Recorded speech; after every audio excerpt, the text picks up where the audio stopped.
Halo semuanya, nama aku Audra Adelia Zahra dari jurusan Hubungan Internasional dengan NPM 6092401197. Hari ini tuh aku mau kayak mungkin cerita dan kayak menjelaskan apa sih yang aku tahu soal perkawinan, terutama dalam agama Katolik. Tapi saya jelasin melalui perspektif keluarga yang non-Katolik mengenai hakikat perkawinan.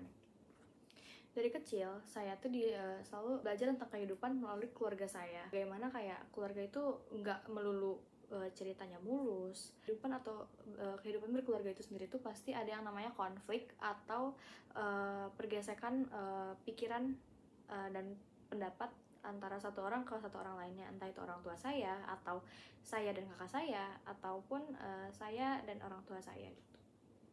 Dari yang saya alami, semua permasalahan itu bisa selesai melalui kesabaran dan juga kemauan kita untuk menyelesaikan masalah tanpa mengakhiri dengan cara-cara yang tidak baik. Terutama orang tua saya bisa menghadapi masalah-masalah yang datang ke kehidupan pernikahan mereka, lalu diselesaikannya dengan cara yang baik-baik, diobrolin, terus abis itu mereka setia dengan komitmen mereka untuk menikah dan berjalan bersama dalam jangka yang panjang.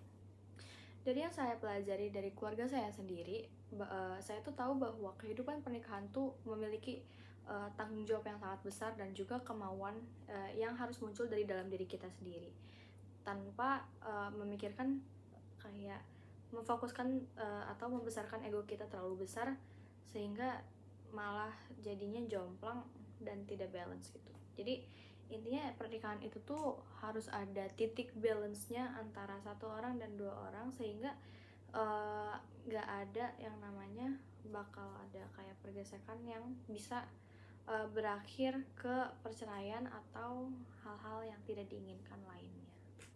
Melalui mata kuliah pendidikan agama Katolik yang saya tempuh di kampus, saya mendapatkan pemahaman baru bahwa tujuan dan hakikat perkawinan itu sendiri, gimana kayak perkawinan itu bukan cuma kontrak, tapi juga adalah sebuah perjanjian hidup atau fodeus, yaitu persekutuan seluruh hidup antara seorang laki-laki dan seorang perempuan. Jadi saya mengaitkan konsep ini dengan pengalaman keluarga saya, walaupun keluarga saya bukan dari background yang merupakan penganut agama Katolik.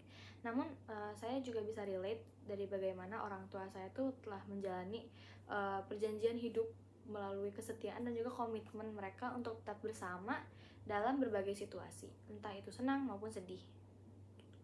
Pembahasan tentang bagaimana tujuan perkawinan itu, khususnya bonum conjugum, juga sangat relevan dengan pengalaman keluarga saya, di mana saya melihat bagaimana orang tua saya saling mendukung. Misalnya ketika salah satu dari mereka berada dalam kondisi yang lelah atau tertekan karena pekerjaan, mereka tuh bisa memberikan dukungan sederhana, mungkin melalui tindakan ataupun perkataan, sehingga hal itu menunjukkan bahwa kesejahteraan dalam perkawinan bukan hanya soal kebahagiaan, tapi juga bagaimana saling menumbuhkan satu sama lain sebagai pribadi.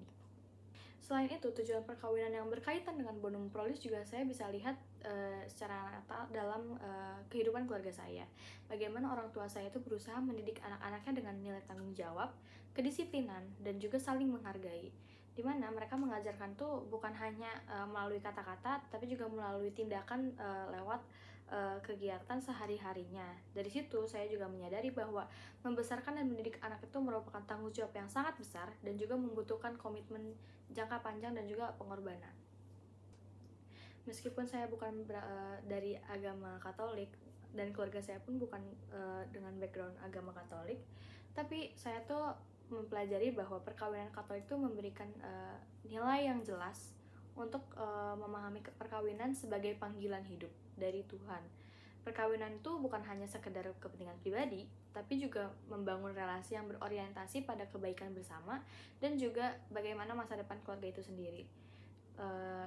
Sehingga ada salah satu materi juga tentang hakikat perkawinan Katolik yang cukup relate di keluarga saya, yang mana mengenai sifat kesatuan dan tak terceraikan, dimana saya tuh melihat bahwa keutuhan keluarga bukanlah hal yang mudah.